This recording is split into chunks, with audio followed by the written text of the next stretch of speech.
Selamat datang di bioskop jadul. Dengan latar belakang kekaisaran Roma, Spartacus adalah sebuah kisah nyata inspiratif tentang perjuangan abadi manusia untuk kebebasan.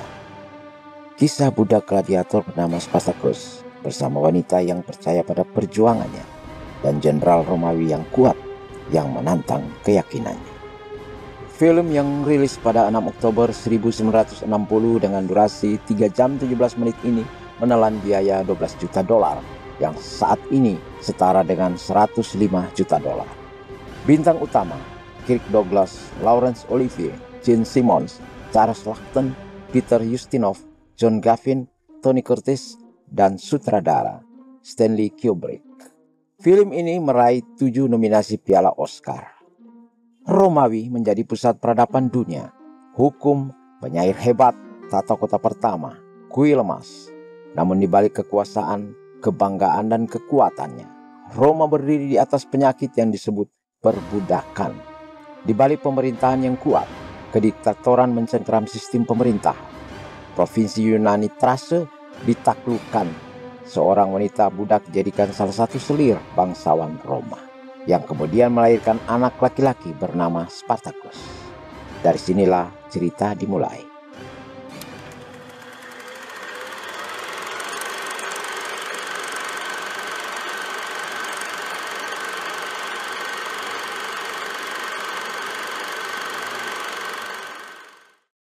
Film ini dibuka dengan pemandangan bukit yang terhampar luas. Terlihat para budak sedang menggali dan membawa dengan susah payah ke tempat penampungan.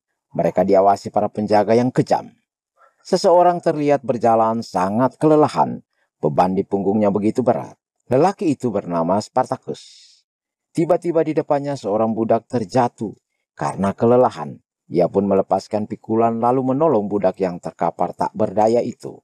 Penjaga budak marah, mencambuk Spartacus. Ia melakukan perlawanan dengan menggigit pergelangan kaki penjaga itu. Penjaga lain datang membantu, memukul, menyeret, dan menghukumnya. Kemudian datang pengusaha Romawi bernama Lentulus Besiatus. Ia mencari budak-budak untuk dijadikan gladiator.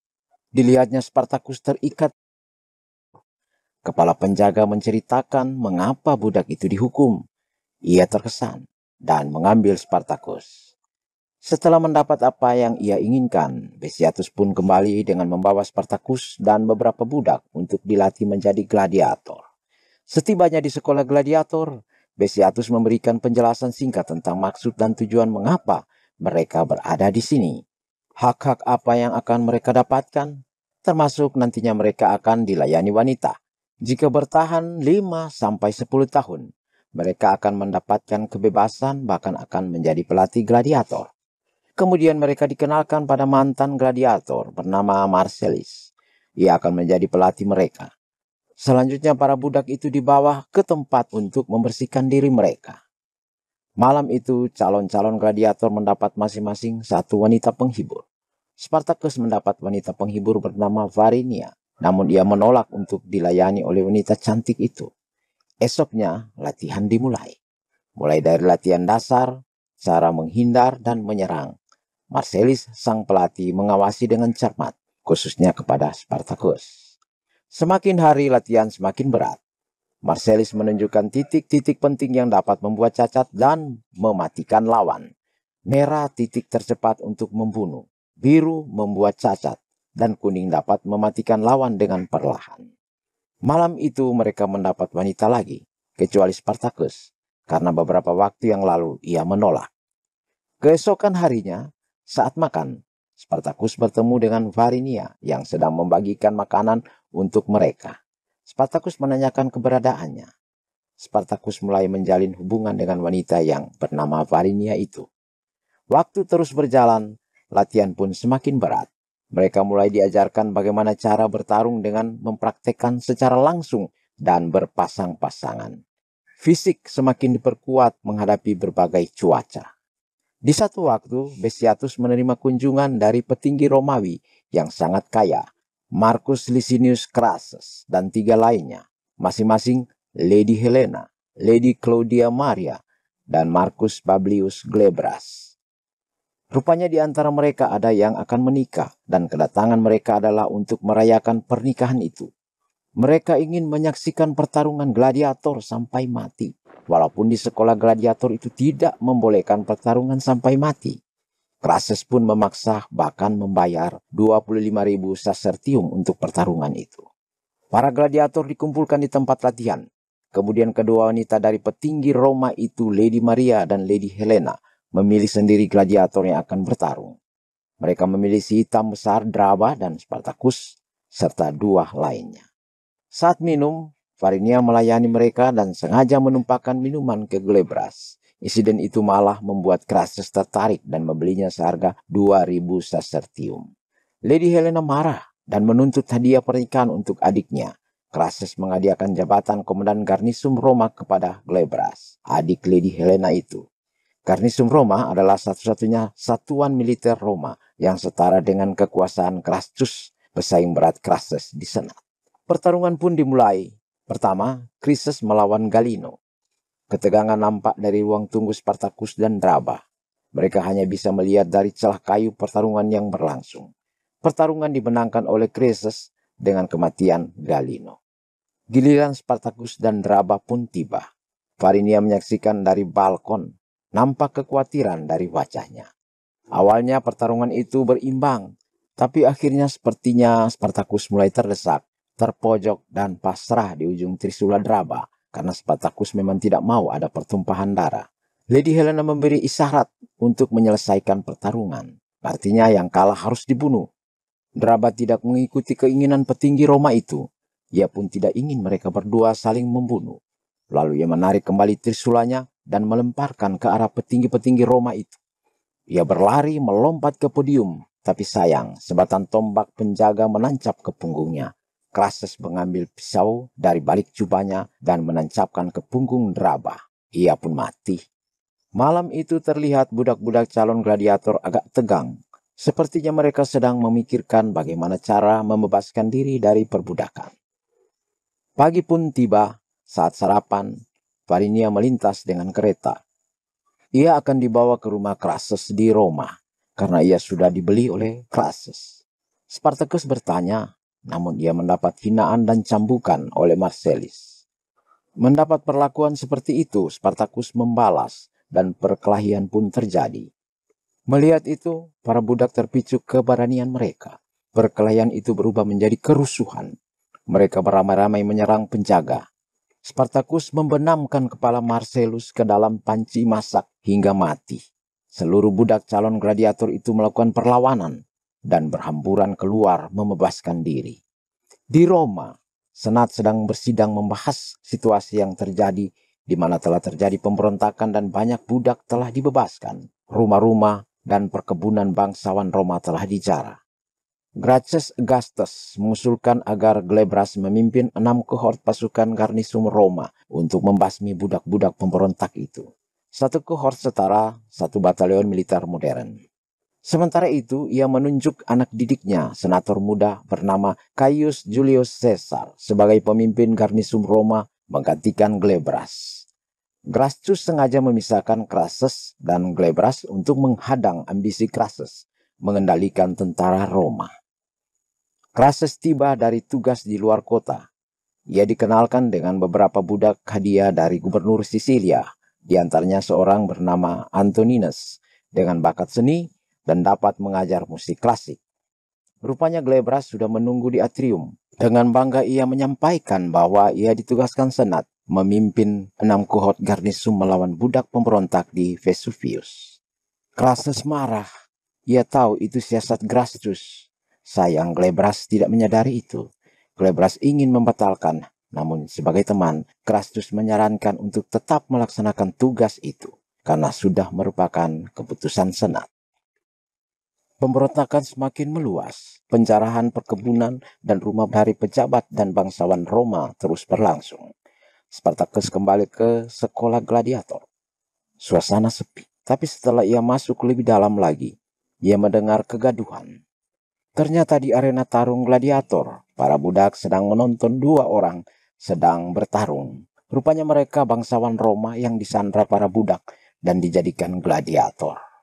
Spartakus menyuruh kedua bangsawan itu berhenti dan menjatuhkan pedangnya. Krises menantang. Ia dan para budak tidak setuju menghentikan pertarungan. Namun Spartakus memberikan pemahaman kepada mereka. Jangan menjadi seperti orang-orang Roma itu. Kemudian Spartakus mengajak mereka bersatu. Jangan hanya menjadi perampok dan mabuk-mabukan, tapi berjuang untuk kebebasan. Mereka akan menjadi tentara gladiator, membebaskan setiap budak di kota dan desa-desa. Budak-budak yang dibebaskan itu akan bersatu menjadi pasukan yang besar. Spartakus memimpin pasukan gladiator itu menuju ke desa-desa dan membebaskan serta mengajak budak-budak bersatu untuk kebebasan mereka. Di satu tempat, Spartakus bertemu Varinia. Ternyata ia berhasil meloloskan diri dari Bestiatus yang ketika itu mengantarnya. Varinia pun ikut bersama Spartakus, bergabung bersama pasukan gladiator. Kembali ke Roma. Bestiatus dan Gracchus sedang makan. Gracchus menjamu Bestiatus di rumahnya. Mereka berbincang tentang wanita hingga bisnis. Bestiatus menyampaikan maksud kedatangannya kepada Gracchus. Ia pagi tadi jutawan, saat senja telah menjadi gelandangan. Itu semua karena Crassus mengunjungi tempatnya, memaksa gladiator bertempur sampai mati. Akhirnya pemberontakan terjadi. Bahkan budak wanita yang dibeli Crassus belum lunas bayar. Gracchus mendepositkan 500 sasertium untuk Varinia dengan tujuan mengganggu Crassus. Di rumah Crassus, ia sedang mandi ditemani budak bernama Antoninus. Dalam percakapan, Crassus mulai menyinggung tentang hubungan sesama jenis. Kemudian ia memperlihatkan barisan tentara Romawi, kekuatan yang mendominasi dunia. Antoninus harus tunduk dan melayaninya. Ketika Crassus berbalik, Antoninus tidak di sana lagi. Ia telah pergi karena tahu akan dijadikan budak seks oleh Crassus. Di Vesuvius, para gladiator bersama budak-budak yang telah bergabung sedang mempersiapkan diri untuk berperang. Laki-laki sedang berlatih, yang lain sedang mempersiapkan senjata. Para wanita sibuk mempersiapkan makanan. Puluhan budak yang baru bergabung mendapat penjelasan tentang rencana ke depan. Di antara budak-budak itu turut bergabung Antoninus, budak yang mempunyai bakat seni itu. Rupanya ia melarikan diri dari Crassus. Kelompok budak yang baru bergabung ini kelihatan banyak wanita. Itu yang dikatakan Spartakus saat lewat. Mendengar itu, seorang wanita tua melakukan protes kepada Spartakus, sebab mereka mempunyai keahlian masing-masing yang dapat berguna dalam perjuangan. Di tempat lain, Garnisun Roma di bawah pimpinan Glebras melakukan mobilisasi pasukan. Glebras dan anak buahnya tertawa-tawa sambil minum anggur. Sepertinya mereka menganggap sepele pasukan budak yang dipimpin Spartakus. Kembali ke Vesuvius, Antoninus sedang menghibur para budak dengan sulapnya. Mereka sangat gembira. Ia melantunkan syair yang membuat semua tertegun, hanyut dalam setiap kata yang diucapkan. Spartakus pun kagum dan menyatakan bahwa Antoninus jangan belajar membunuh, tapi mengajarkan kepada mereka lagu dan syair saja. Tapi Antoninus tetap ngotot, kedatangannya adalah untuk bertarung, dan ia bergabung untuk melawan penindas. Ada waktunya berperang, dan ada waktunya bernyanyi, kata Spartakus sambil berlalu bersama Varinia ke tempat sepi, berdua diiringi syair Antoninus. Beberapa waktu kemudian, di tenda komando, Spartakus dan Antoninus sedang berdiskusi tentang peta kekuatan garnisun Roma. Di luar hujan lebat. Tak lama berselang, mereka kedatangan tamu utusan gubernur Kilikia, Tigrens Liventus. Bajak laut itu menyerahkan surat dari gubernur Kilikia, Ibar Mahli, untuk Spartakus. Balasan dari surat Spartakus kepada gubernur Kilikia tentang rencana akan membawa para budak membebaskan diri keluar dari Italia menggunakan kapal Kilikia melalui pelabuhan Bundusium. Liventus mengatakan bahwa orang Kilikia mempunyai kurang lebih 500 kapal. Spartakus mengatakan ia butuh semuanya. Disepakatilah harga per kapal 100.000 sasertium. Jadi untuk 500 kapal yang akan berangkat harganya 50 juta sasertium. Mulanya Liventus tidak percaya kalau Spartakus dapat menyiapkan 50 juta sasertium. Tetapi setelah diperlihatkan peti berisi perhiasan hasil jarahan mereka, Liventus pun percaya rencana Spartacus mereka akan tiba di Brundusium 7 bulan kemudian. Liventus sepakat untuk menyiapkan kapal sesuai dengan rencana. Saat minum anggur, pembicaraan mereka beralih ke kesiapan pasukan budak. Liventus menduga pasukan budak akan kalah karena ada 6 kohort garnisun Roma mulai mendekat. Walau Liventus meragukan pasukan budak, Spartacus bertekad akan tetap berjuang apapun hasilnya, karena kematian adalah satu-satunya kebebasan bagi para budak. Setelah bajak laut itu kembali untuk mempersiapkan kapal, Spartacus mengutus pasukan intai untuk membuktikan kebenaran ucapan bajak laut itu. Ternyata itu benar. Garnisun Roma mendirikan tenda di lembah dekat tebing, tapi tidak mempunyai tembok pertahanan. Garnisun Roma meremehkan pasukan budak. Mereka pikir ini hanya olahraga saja atau piknik. Spartacus memerintahkan pasukannya melakukan persiapan untuk menyerang garnisun Roma. Tak lama berselang, mereka pun berangkat. Pelukan hangat Varinia melepas Spartacus menuju medan tempur dengan semangat membara. Malam hari, Spartacus dan pasukannya menyerang garnisun Roma yang lengah itu, membakar tenda-tenda mereka. Tak ada perlawanan yang berarti dari pasukan pimpinan Glebras itu. Bahkan Glebras, sang komandan pun ditangkap. Spartacus mematahkan tongkat senat simbol kekuasaan Roma yang didapatnya dari tenda Glebras, kemudian memberikan kembali kepada Glebras, lalu menyuruh dia kembali untuk menyampaikan pesan kepada senatnya bahwa hanya ada dia dan tongkatnya yang tersisa. Spartacus memerintahkan untuk mengikat Glebras ke kuda yang akan membawanya pulang. Pasukan budak semakin bersemangat membebaskan diri keluar dari negeri yang membuat mereka menderita. Film pun istirahat. Sampai di sini dulu. Proyektornya mulai kepanasan. Namanya juga bioskop jadul. Kita akan jumpa lagi di bagian kedua. Bagian akhir film ini yang tentu semakin seru.